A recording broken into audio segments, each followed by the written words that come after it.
Saudara, mengapa Joko Widodo sampai menduga ada agenda politik di balik isu ijazah dan pemakzulan putranya Gibran Rakabuming? Kita ulas bersama sejumlah narasumber. Ada juru bicara Partai Solidaritas Indonesia, Beni Papa. Selamat pagi, Mas Beni. Selamat pagi, Mas. Terima kasih sudah bergabung pada pagi hari ini. Juru bicara PDI Perjuangan, Seno Bagaskoro. Selamat pagi, Mas Seno. Iya, selamat pagi, Mas. Selamat pagi, Mas Seno. Terima kasih juga sudah bergabung. Dan pengamat politik yang juga Direktur Eksekutif Indikator Politik Indonesia, Burhanuddin Muhtadi. Selamat pagi, Mas Burhan. Pagi, Mas. Terima kasih Bapak-Bapak sudah bergabung di Dialog Sapa Indonesia Pagi pada hari ini. Dan saya akan ke Mas Beni terlebih dahulu. Mas Beni, kata Pak Jokowi, saya perasaan politik saya bahwa ini ada politis terkait dengan ijazah dan juga pemakzulan Wapres Gibran. Katanya untuk menurunkan politik saya. Menurut Anda seperti apa? Apa maksud dari pernyataan Jokowi ini? Ya, pertama kami perlu menegaskan bahwa Pak Jokowi sebagai figur yang betul-betul menghormati proses hukum. Sehingga ketika ada isu yang menyangkut beliau membawa ke ranah hukum untuk dibuktikan di persidangan. Termasuk ketika berkaitan dengan persoalan ijazah palsu yang kemudian selalu diembuskan oleh beberapa kelompok. Itu yang pertama. Yang kedua, statement Pak Jokowi menjawab media terkait dengan isu ijazah palsu. Saya kira Pak Jokowi sebagai presiden 2 periode dan sebagai tokoh politik tentu kan memiliki feeling politik tertentu ketika melihat fenomena yang ada. Dan respon Pak Jokowi terhadap persoalan tuduhan ijazah palsu yang menyangkut dengan beliau yang hari ini selalu marak oleh beberapa kelompok, saya kira ini kan berdasarkan informasi-informasi yang beliau terima. Jadi tidak mungkin Pak Jokowi menyampaikan itu serta-merta dan tidak ada informasi yang valid yang kemudian sampai ke beliau. Beliau adalah mantan presiden, seorang tokoh bangsa yang tentu memiliki saluran-saluran informasi yang bisa dipercaya dan kredibilitas. Dan apa yang disampaikan Pak Jokowi kemarin itu adalah respon bahwa memang kelompok-kelompok yang selama ini menuduh bahwa ijazah Pak Jokowi palsu ini adalah kelompok-kelompok yang memang mau mendiskreditkan figur Pak Jokowi sebagai tokoh politik yang selama ini dihormati sebagai satu presiden yang betul-betul berhasil untuk membangun bangsa kita. Gitu. Mas Beni, ini sebenarnya informasi, penegasan saja, informasi atau perasaan sebenarnya?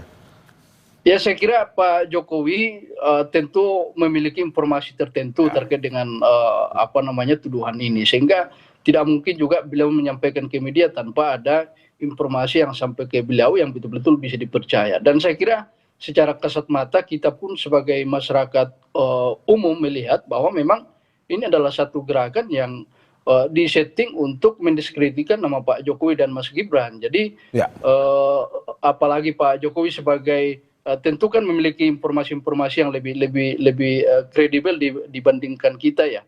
Dan saya kira respon beliau adalah merupakan respon yang wajar terhadap fenomena yang ada. Karena ini kan tuduhan yang dibuat-buat ini.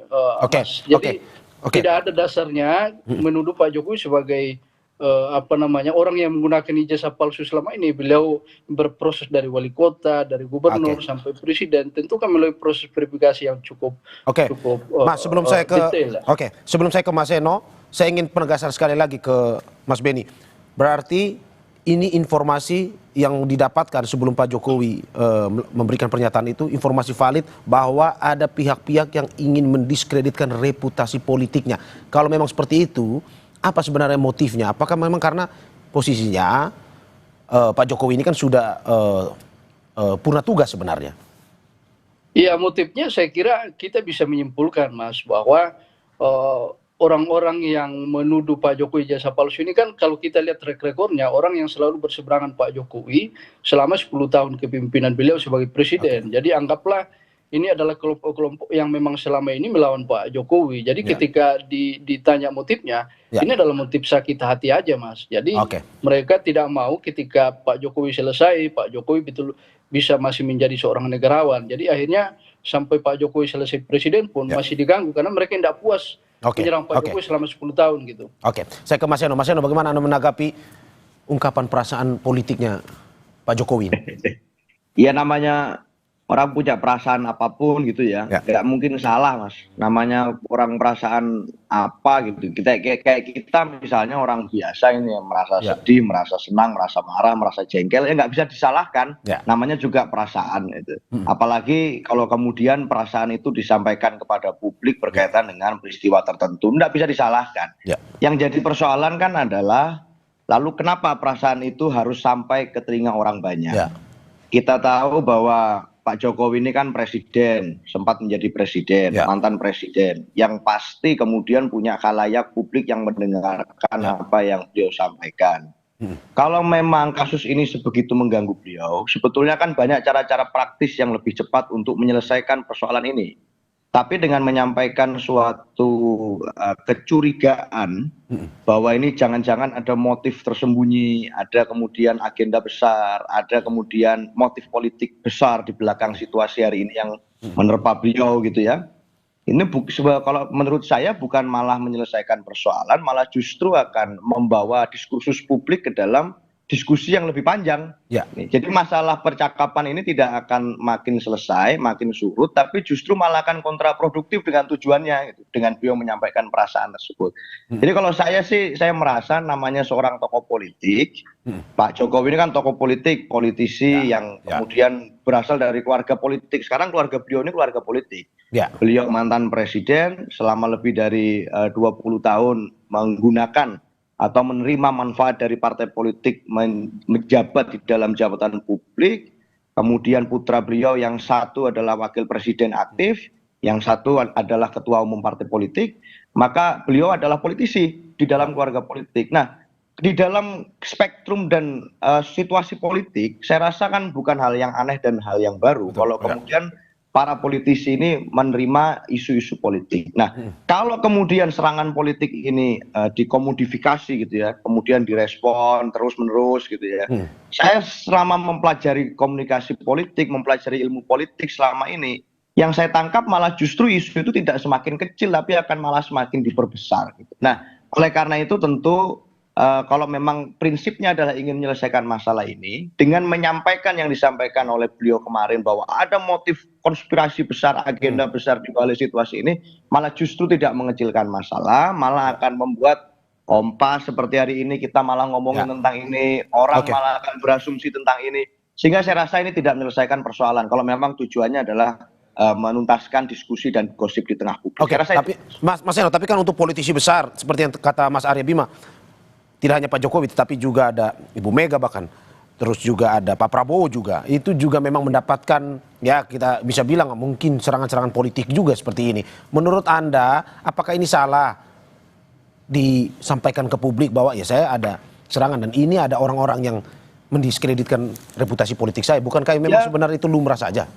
Itu Kalau yang dari saya PDIP. sampaikan tadi, bahwa nggak bisa disalahkan siapapun kemudian punya perasaan terganggu, punya perasaan seperti apa, nggak bisa disalahkan. Tetapi tentu di dalam komunikasi politik saya rasa menjadi penting kan untuk mempertimbangkan apa yang menjadi efek dan implikasi dari ungkapan perasaan seseorang. Apalagi beliau ini seorang politisi yang sudah sangat lama berkiprah di dalam dunia politik, pasti sudah punya hitung-hitungan dan kalkulasi. Jika menyampaikan A kepada publik, kira-kira responnya nanti akan seperti apa. Jika menyampaikan B akan seperti apa. Nah, di dalam isu ini kan rasa-rasanya kan percakapan ini terus muncul karena beliau menyampaikan terus nih perasaan-perasaan beliau ini berkaitan dengan isu ini. Nah, pemimpin lain, tokoh-tokoh politik lain apakah tidak mengalami situasi yang sama, diserang dari berbagai sisi gitu ya, meskipun tidak selalu adalah soal isu yang sama itu. Tapi di berbagai situasi yang berbeda, konteks yang berbeda kan juga mengalami itu. Nah, tetapi saya rasa kalau kami di PDI Perjuangan, kita dibiasakan untuk kecenderungannya adalah kepada pelembagaan institusi. Sehingga setiap persoalan, setiap kemudian masalah yang datang kepada figur maupun kepada organisasi, diselesaikan dalam mekanisme institusi. Gitu. Nah, kami dalam prinsip ini hari ini melihat bahwa misalnya di dalam PDI Perjuangan, ajaran Bung Karno, pemikiran Ibu Ketua Umum itu dimasukkan di dalam konteks institusi. Jadi nggak menyelesaikan masalahnya secara baper, Mas, tetapi dalam konteks bagaimana program-program itu bisa tersistem. Jadi agak berbeda ini cara pandangnya. Kalau berarti Mas Eno mau bilang kalau Pak Jokowi masih di PDIP nggak mungkin ngomong seperti ini ya? Ya itu nggak tahu, kita kan nggak bisa merancang masa lalu atau masa depan. Oke, saya ke Mas Burhan. Mas Burhan, bagaimana melihat tadi kalau kata Mas Seno ada hitung-hitungannya kalau Pak Jokowi ngomong seperti ini. Seperti apa menurut Anda? Ya, pertama saya setuju ya bahwa sebaiknya sebagai negarawan beliau membatasi untuk tidak bicara urusan politik praktis ke publik. Dan memang kalau dilihat dari substansi apa yang Pak Jokowi sampaikan, mungkin ada benarnya. Dan secara empirik, betul tingkat kedisukaan terhadap Pak Jokowi juga menurun ya setelah ijazah palsu bulan-bulan menyita perhatian publik ya.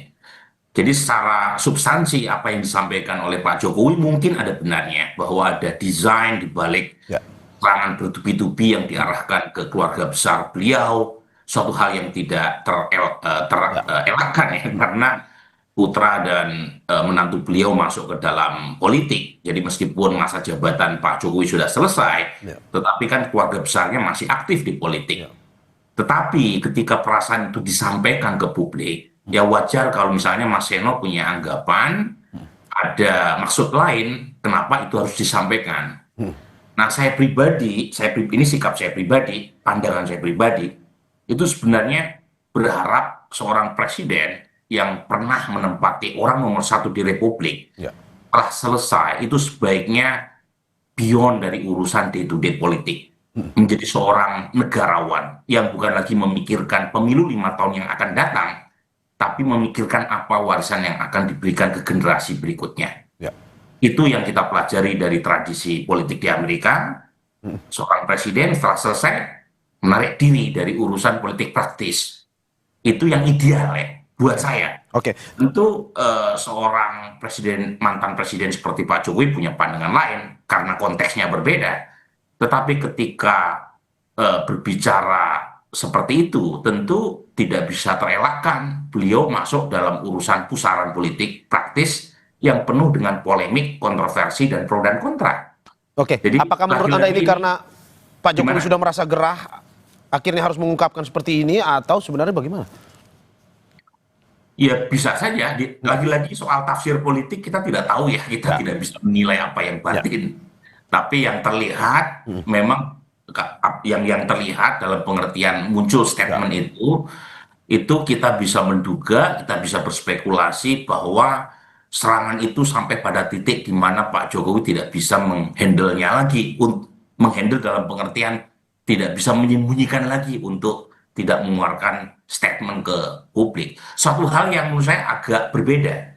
Jadi 10 tahun Pak Jokowi berada di puncak kekuasaan, itu relatif beliau sangat pandai dalam menyembunyikan perasaan, dalam menyembunyikan statement ya. Jadi sangat pintar untuk tidak mengeluarkan perasaan ke publik ya. Tetapi sepertinya isu ijazah palsu ini begitu kuat ya, membuat Pak Jokowi akhirnya harus mengeluarkan statement semacam. Mas Burhan, sebelum saya ke Mas Beni, saya ingin penegasan. Anda tadi bilang bahwa Pak Jokowi pintar selama menduduki jabatan sebagai presiden, gubernur itu dalam mengolah kata, mengolah kalimat. Menurut Anda, dengan pernyataan yang eksplisit seperti ini, yang jarang sebenarnya dilakukan oleh Pak Jokowi, apakah memang betul karena dia merasa terganggu, ataukah mungkin karena Anda bilang pintar tadi, ada tujuan lain sebenarnya? Tujuan politis juga? Iya, lagi-lagi kita jawabannya tidak bisa either or ya. Jangan-jangan dua-duanya benar. Satu sisi memang ada ketergangguan karena isu ijazah ini betul-betul membetot perhatian publik dan menguras perasaan. Tapi saat yang sama juga ada tujuan lain. Karena ketika itu disampaikan ke publik, bagi seorang politisi yang sudah sangat matang dan punya jam terbang panjang seperti Pak Jokowi, pasti ada kalkulasi politik. Nah, kalkulasi politiknya bisa ditujukan kepada elit politik, ya. Yang kedua ditujukan kepada pendukungnya, kepada publik secara umum. Ya, jadi lagi-lagi kita tidak bisa memilah mana A, mana B. Dua-duanya bisa saja. Saya ke Mas Beni. Mas Beni, bagaimana Anda melihat bahwa kalkulasi politiknya sebenarnya ini tidak perlu disampaikan ke publik karena ada implikasinya, ada akibatnya ke publik. Tetapi di satu sisi juga ya sebagai seorang politisi, Pak Jokowi juga merasa seperti itu. Menurut Anda seperti apa? Tapi jangan dijawab dulu, karena kita saksikan usai jeda.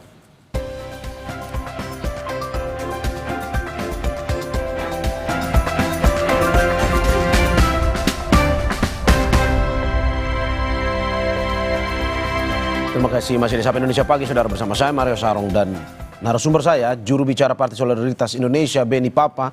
Selain itu juga ada juru bicara PD Perjuangan Seno Bagaskoro dan pengamat politik yang juga Direktur Eksekutif Indikator Politik Indonesia Burhanuddin Muhtadi. Saya ke Mas Beni lagi. Mas Beni, bagaimana melihat bahwa ini sebenarnya tidak perlulah disampaikan oleh Pak Jokowi, ada implikasi-implikasi yang juga mungkin berdampak kepada masyarakat. Tapi kalau Anda melihat sebenarnya dari kasus ini secara umum, ini lebih banyak ruginya ke Pak Jokowi atau bagaimana sebenarnya? Iya, tentu apa yang disampaikan Pak Jokowi ini kan sesuatu yang wajar, Mas. Dan apa yang sedang dilakukan oleh beberapa kelompok hari ini yang menuding ijazah beliau palsu, ini kan secara terang benderang merusak reputasi beliau. Sehingga ketika beliau merespon, saya kira ini menjadi sesuatu hal yang wajar. Karena kenapa? Ini juga menjadi pembelajaran, Mas, untuk untuk kita semua, bahwa tidak bisa kita kemudian serta-merta bisa merusak reputasi orang tanpa dasar, tanpa data, tanpa fakta. Dan ketika itu kemudian dilakukan kepada seorang figur, saya kira ini juga akan menjadi presiden buruk. Jadi bayangkan ketika semua figur politik, Mas, kemudian dihantam dengan persoalan-persoalan yang tidak ada faktanya.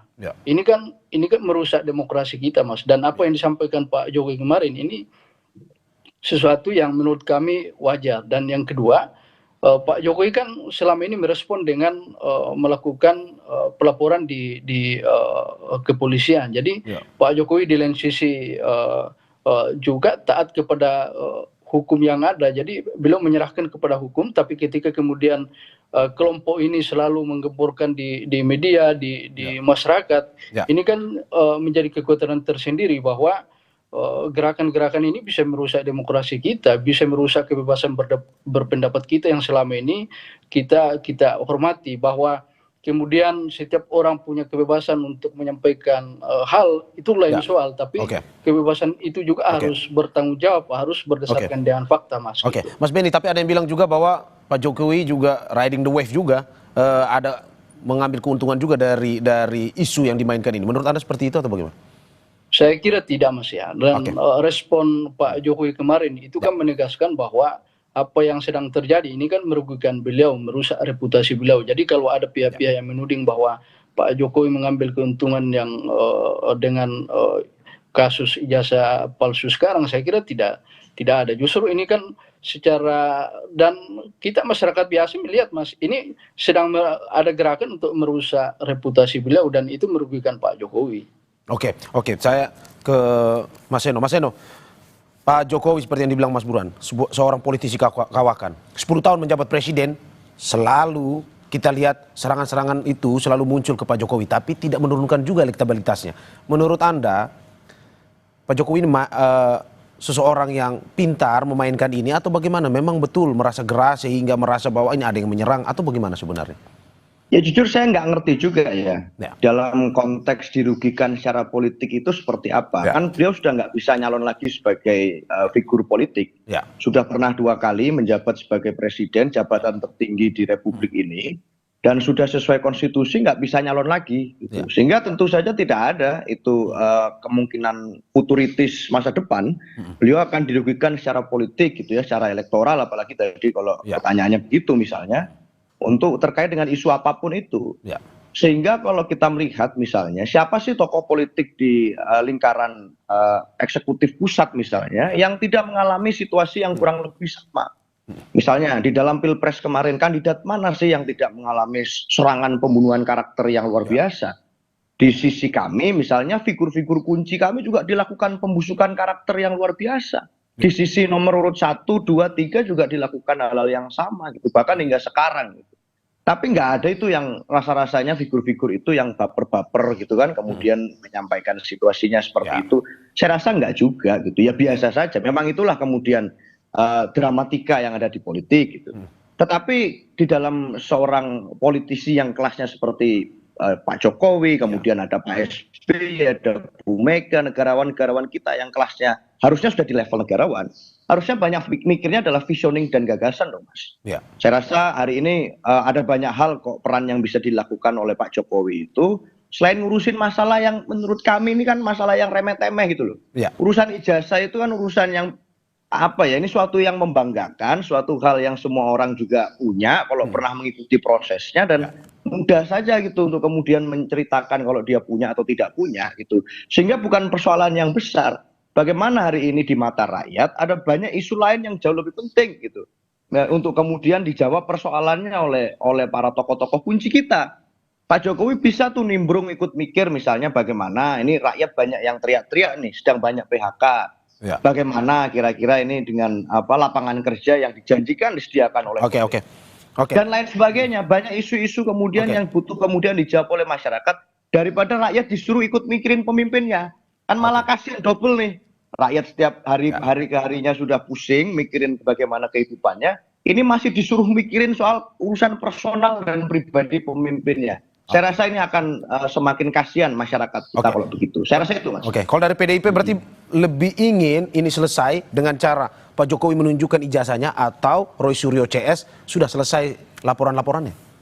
Ya, kami itu nggak ada kepentingan politik apapun kok soal isu ini sebenarnya prinsipnya gitu ya. Sehingga apapun itu buat kami ada banyak cara untuk Pak Jokowi itu bisa kemudian menunjukkan cara yang lebih elegan dan lebih praktis bagi beliau sendiri bahkan. Dan bagi masyarakat Indonesia secara luas gitu ya, agar persoalan ini cepat selesai.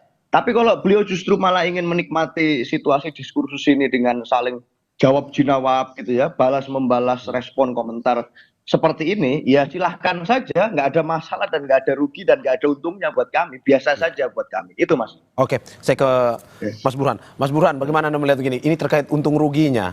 Ini kalau dalam kasus ijazah dan juga pemakzulan ataupun kasus politik yang menimpa Pak Jokowi ini, menurut Anda lebih untung Roy Suryo CS-nya menimba dari popularitas dari kasus ini, ataukah Pak Jokowi sendiri walaupun diserang tapi bisa untung juga?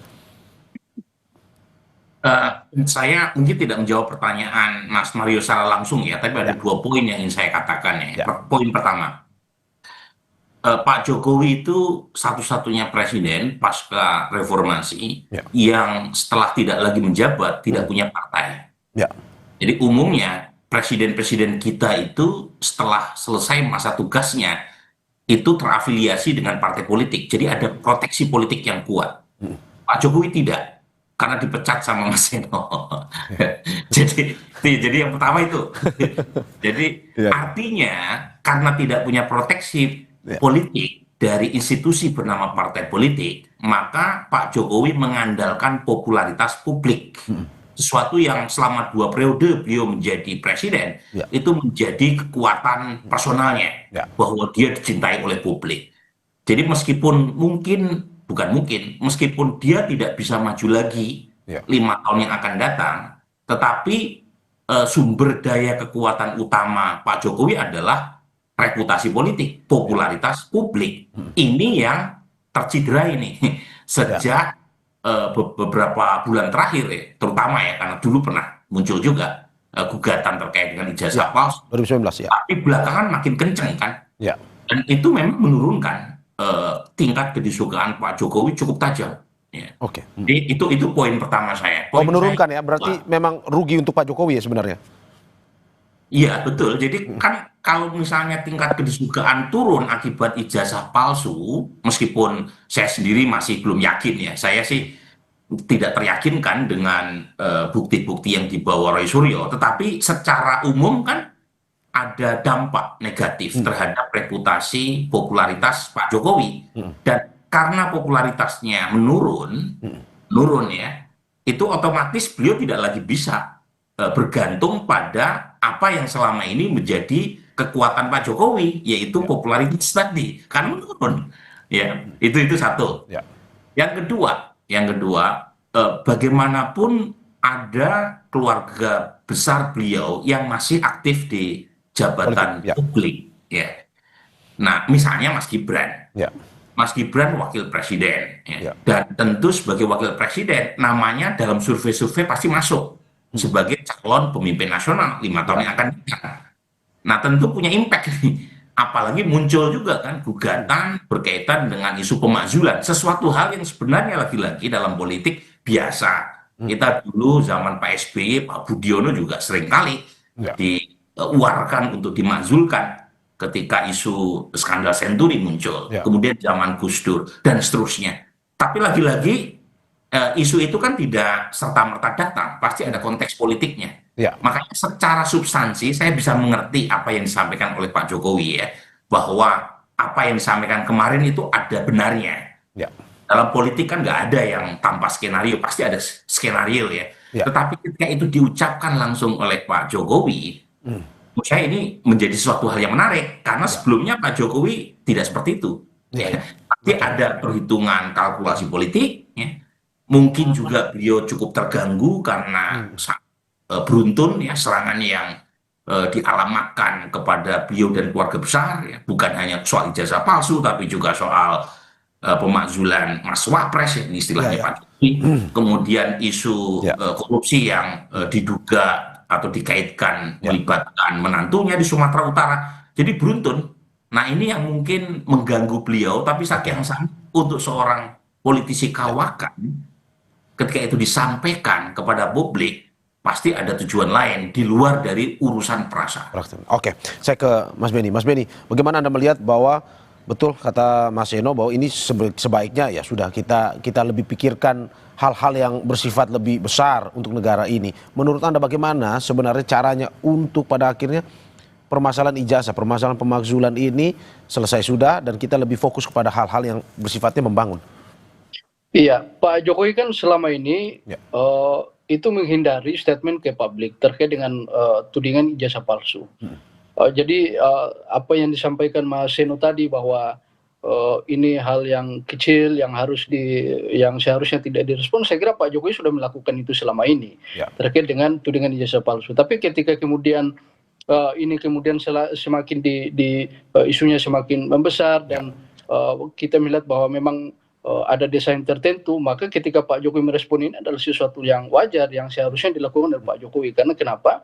Ini kan juga akan membentuk persepsi publik yang baru kalau Pak Jokowi tidak merespon kasus ini. Jadi apa yang dilakukan Pak Jokowi ini bagian dari upaya untuk menetralisir sehingga tudingan-tudingan ini tidak semakin membesar dan sekali lagi bahwa ini menjadi warning juga untuk teman-teman yang melakukan gerakan-gerakan tudingan ijazah palsu ini, bahwa apa yang dilakukan tanpa bukti, tanpa fakta itu nanti akan terbukti di persidangan, dan Pak Jokowi sudah sedang menyiapkan itu dengan laporan di kepolisian gitu.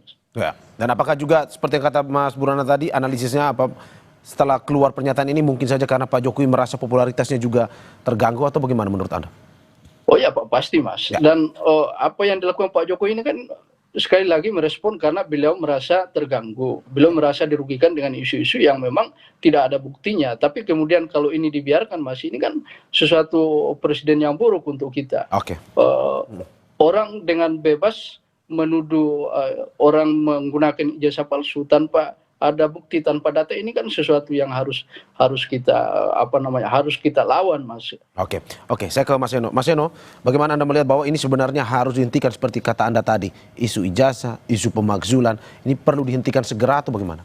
Dan bagaimana caranya? Maksud saya begini loh, kalau memang Pak Jokowi merasa terganggu dengan situasi itu, ini cara menjawab atau cara menuntaskan persoalannya kan ada banyak opsi itu Mas, yang bisa lebih praktis, lebih efektif gitu ya. Ini kan ngeri juga kita, ampun juga kita. Urusan ijazah ini kan sebenarnya simpel sekali. Tinggal kalau misalnya orang lain ya, saya nggak meminta Pak Jokowi atau siapapun melakukan hal yang sama. Saya misalnya ditanya, mana Mas KTP-nya Mas Eno, saya tunjukkan aja KTP saya. Karena memang saya punya, prosesnya saya ikut bikin, mekanisme prosedurnya saya punya. Dan saya nggak melakukan kejahatan apapun dalam proses itu. Itu bukan hal yang susah gitu loh untuk melakukan itu. Ini akan menjawab persoalan selesai, finish, case close gitu. Tapi ini kan jadi panjang, jadi lama, jadi membesar, seakan-akan sesuatu yang gawat. Ini jadi aneh juga di logika saya gitu ya, yang cenderung selama ini sebenarnya nggak terlalu suka mengikuti proses kasus ini gitu ya. Tapi buat saya jadi aneh gitu. Kenapa kok persoalan yang simple, persoalan yang bukan persoalan yang sangat rumit untuk dipecahkan, perlu waktu berbulan-bulan dan seakan-akan jadi masalah yang gawat dan serius itu untuk bangsa dan negara ini gitu. Seakan-akan ini kita akan membuka kotak Pandora gitu. Kalau kemudian nih persoalan ini nanti diungkap ke publik gitu. Ya buat saya ini keanehan gitu, Mas. Buat saya juga bukan suatu hal. Oke, begitu juga dengan isu pemakzulan harus dihentikan juga biar tidak berlarut-larut, Mas. Atau gimana? Itu kan prosedur yang berbeda lagi. Ada ada aspirasi yang masuk dan ini sesuai, semua orang punya hak dan tanggung jawab konstitusionalnya. Kita menghormati itu. Silahkan itu kemudian apapun ya menjadi bagian dari aspirasi orang yang untuk menyampaikan. Tetapi soal isu ijazah ini itu kan suatu hal yang harusnya bisa diselesaikan cepat. Tapi kenapa kok sampai sekarang masih nggak beres-beres, malah jadi gosip yang semakin menguat gitu. Malah jadi seakan-akan bergulir terus gitu. Nah ini kan menimbulkan awalnya publik yang nggak tertarik ngikutin jadi curiga. Publik yang awalnya curiga makin negatif thinking ini. Nggak kemudian selesai masalahnya. Sehingga buat saya ada banyak fokus lain yang harusnya kita bicarakan. Kalau soal ini saja nggak selesai, ya kasihan banget rakyat Indonesia. Maka kita akan tertarik kepada urusan skandal ini, urusan dugaan skandal ini gitu ya. Sampai yang urusan lain-lain masyarakat jadi nggak merasakan, nggak membahas lagi.